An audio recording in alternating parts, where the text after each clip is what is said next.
Question number 15 है हमारे पास। Straight highway lead to the foot of the tower. कोई आपका हाईवे है, वो आपका लीड टू द क्या कर रहा है, टावर। मतलब कि यहाँ टावर है और उसके उसके मतलब कि यहाँ कोई रोड है, उसके रोड पे कहीं कुछ एक टावर लगा हुआ है। तो मतलब कि आप ये कह सकते हो कि आपका जो स्ट्रेट हाईवे है वो लीड्स टू द क्या है, टावर है। मतलब कि टावर के पास जा रहा है। A man standing at the top of the tower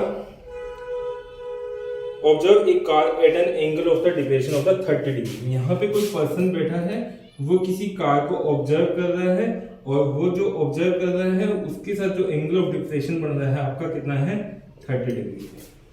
फिर वो कह रहा है आपको which is the approaching to the foot of the tower. ये जो गाड़ी है, यहाँ पे जो गाड़ी है वो आपकी फुट ऑफ द टावर पे अप्रोच कर रही है।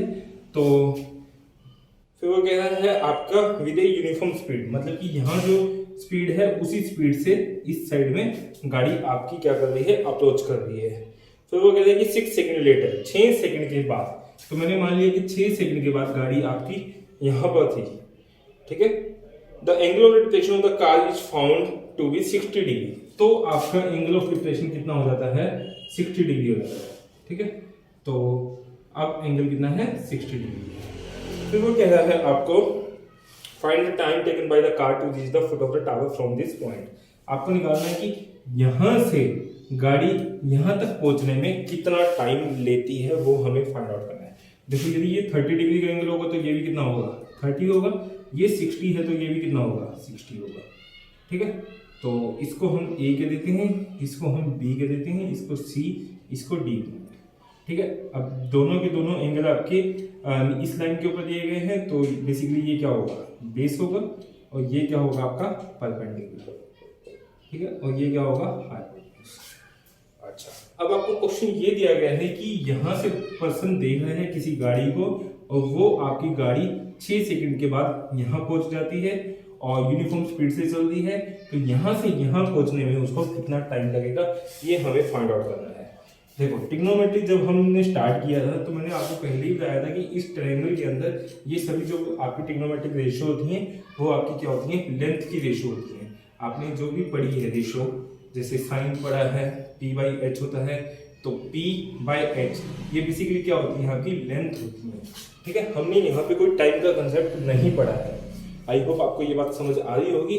अब यहाँ पे आपको स्पीड और टाइम की बात कर रहा है। तो यहाँ से लेके यहाँ तक का टाइम आपका जो लगा था वो 6 सेकंड था, ठीक है। तो हम स्पीड और टाइम को डिस्टेंस में कन्वर्ट कर देते हैं। डिस्टेंस बेसिकली क्या होती है, लेंथ होती है। हमें पता है स्पीड क्या होता है आपका, डिस्टेंस अपॉन में टाइम होता है। तो डिस्टेंस क्या हो जाएगा हमारे पास, स्पीड इंटू में टाइम होगा।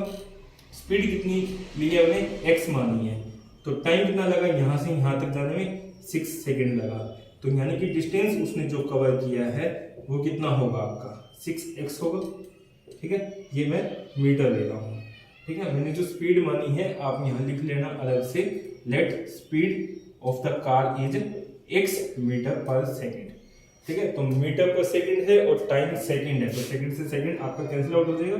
या इसको मैं ऐसे लिख देता हूँ, x मीटर पर सेकंड और इनटू में टाइम। टाइम कितना है आपका, 6 सेकंड है। सेकंड से सेकंड गया तो बेसिकली ये कितना आएगा, 6 मीटर आएगा।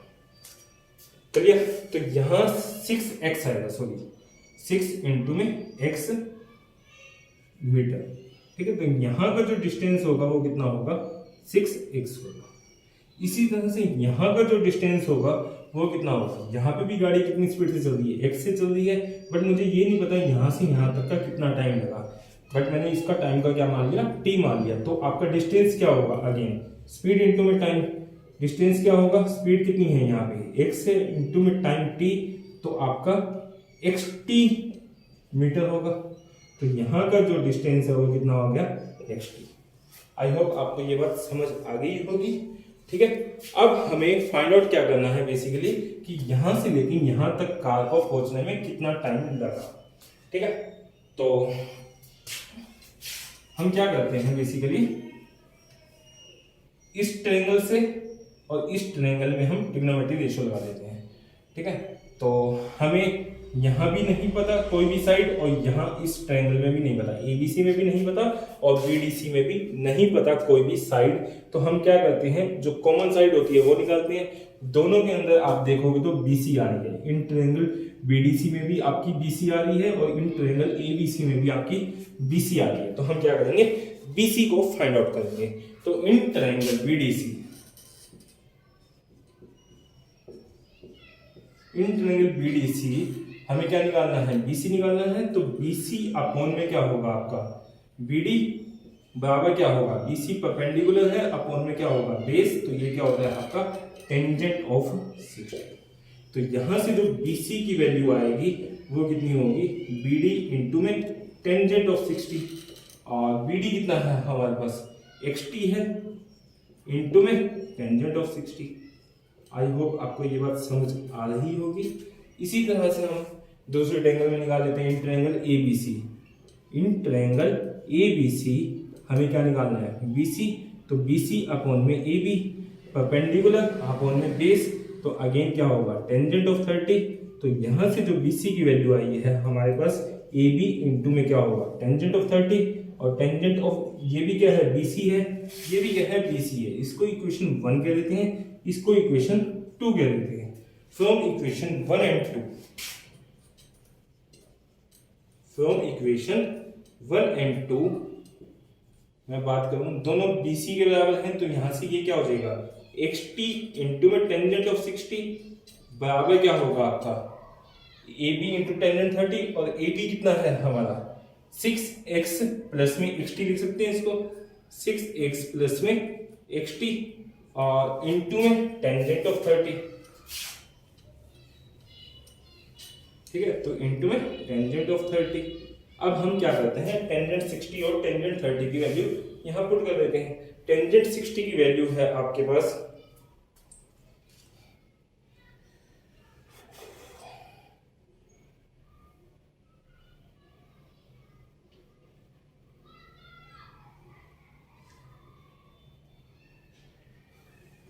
टेंजेंट ऑफ 60 है हमारे पास √3।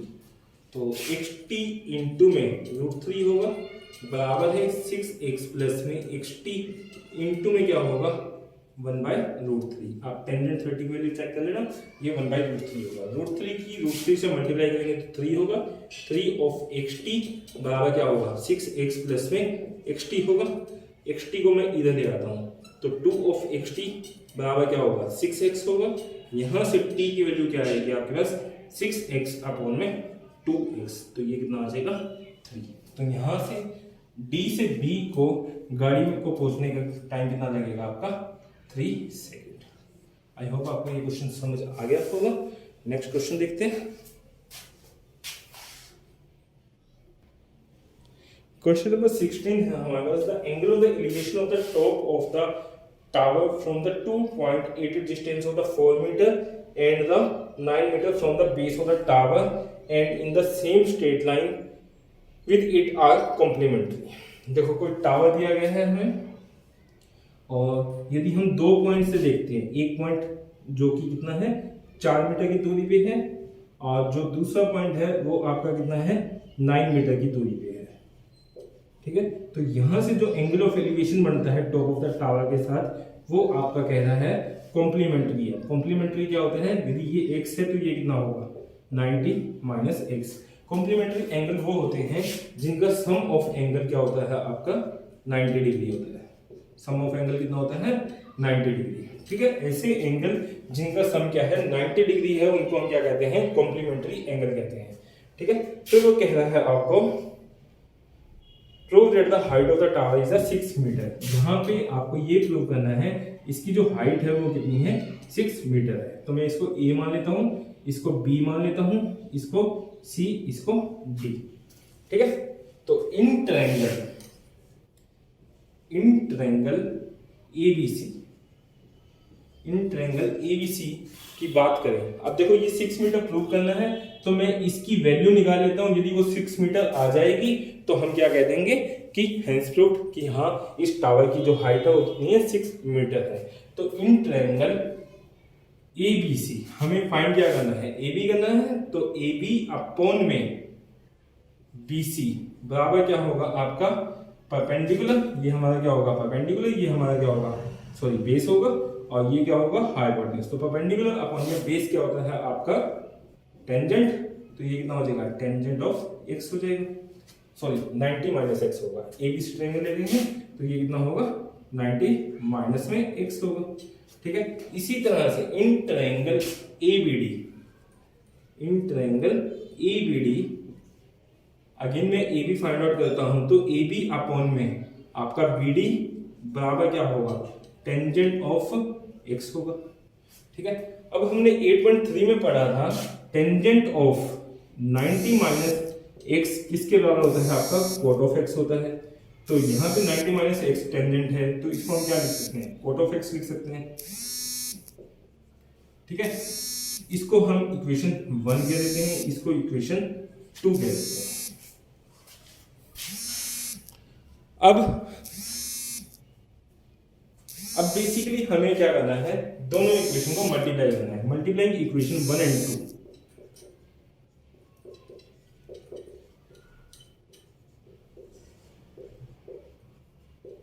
मल्टीप्लाइंग इक्वेशन 1 एंड 2 करेंगे तो बेसिकली क्या हो जाएगा ए बी अपॉन में बी सी इंटू में ए बी इंटू में B D, A B upon में बी डी बराबर क्या होगा टेंजेंट ऑफ एक्स होगा इंटू में कोट ऑफ एक्स हो जाएगा।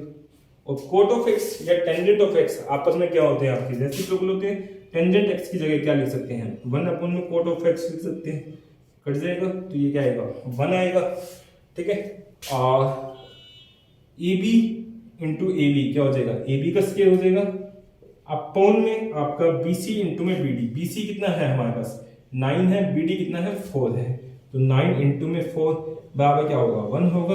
तो ए बी का स्क्वायर बराबर कितना आएगा 36। तो ए बी कितना आ गया हमारे पास रूट ऑफ 36 यानी कि 6 मीटर। और यही तो हमें प्रूव करना था कि 6 आपका ए बी है जो हाइट ऑफ द टावर है वो 6 मीटर है। तो हम कह सकते हैं yes height of the tower कितना है आपका 6 मीटर है। आई होप आपको ये एक्सरसाइज समझ आई होगी। ये लास्ट क्वेश्चन था आपका इस एक्सरसाइज का। और यदि आपको मेरे वीडियो अच्छे लग रहे हैं तो प्लीज़ मेरे चैनल को सब्सक्राइब करें और मेरे वीडियो को शेयर करें, लाइक करें और अपने फ्रेंड्स के साथ शेयर करें। Thank you, take care, bye bye. मिलेंगे नेक्स्ट वीडियो में नेक्स्ट टॉपिक के साथ।